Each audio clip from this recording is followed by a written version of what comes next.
जी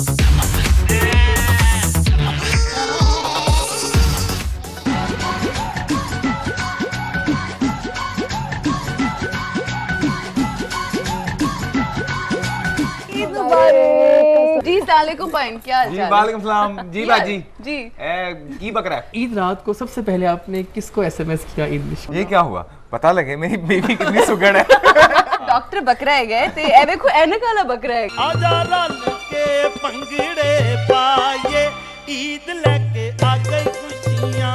हाय तरस नहीं आंदा इना लोकां को अल्लाह नसावे सारा झोका को। ये वो बकरा है अपने हाथ से पैसे देगा मुझे लेने।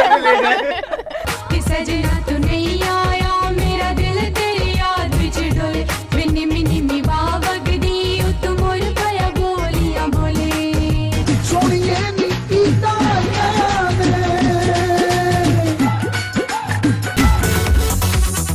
जी सहेली ईद स्पेशल देखिए ईद के तीसरे दिन सुबह 9 बजे सिर्फ A+ पे।